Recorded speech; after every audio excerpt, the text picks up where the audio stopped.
Alhamdulillah akhirnya kasus ini terungkap, dan yang membuat sedih sebenarnya karena ternyata Kadif Propam Polri, pejabat tinggi yang juga menjadi tersangka dalam kasus pembunuhan Brigadir J. Ini sangat disayangkan.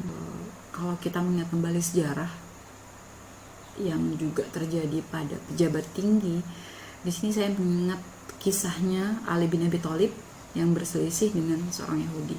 Pada saat itu jabatan Ali bin Abi Thalib merupakan pejabat tinggi negara, yaitu seorang khalifah, seorang pemimpin tertinggi pada saat itu. Dan ketika kemudian jelaskan bagaimana di depan Hakim Surai, dan kemudian orang Yahudi memberikan kesaksian, Ali bin Abi Thalib juga memberikan kesaksian, dan di situ Hakim Surai itu mengatakan seperti ini,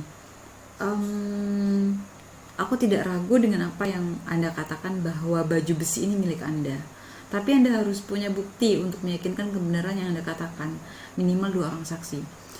Jadi sebenarnya Hakim Surai tidak mungkin gitu, tidak mungkin seorang Ali bin Abi Thalib berbohong. Makanya, tapi juga ada hal-hal yang harus dibuktikan dengan adanya saksi gitu ya.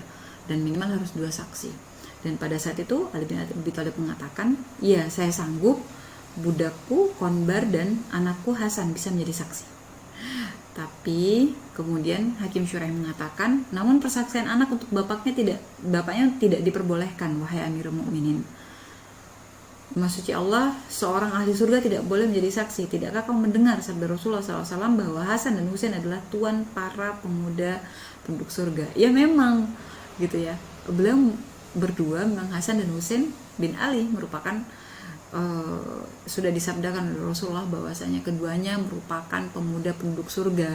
Tapi Hakim Syurai di sini mengatakan juga, ya saya mendengarnya Amirul Mukminin, hanya saja Islam membuatku melarang persaksian anak untuk bapaknya gitu.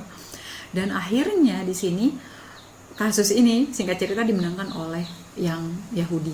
Yahudi tuh kebingungan, aku yang menang gitu. Ya Allah, luar biasa sekali, Islam, aku menang melawan pejabat tinggi paling tinggi di negeri ini gitu. Dan pada akhirnya yang Yahudi ini, ya sudahlah, aku masuk Islam aja mungkin gitu ya. Akhirnya Yahudi ini memberikan kesaksian, ini memang miliknya Ali bin Abi Thalib, dan sih aku bersaksi bahwasanya tidak ada yang berhak disembah kecuali Allah, dan Rasulullah SAW adalah utusan Allah. Jadi beliau masuk Islam, yang Yahudi ini masuk Islam. Jadi bersaksi seperti itu, dan kemudian Ali bin Abi Thalib mengatakan, karena engkau telah masuk Islam, ya sudah, aku berikan baju besi itu untukmu. Jadi ini luar biasa banget kisahnya ya. Jadi seorang raja jelata menang melawan pejabat tinggi negara.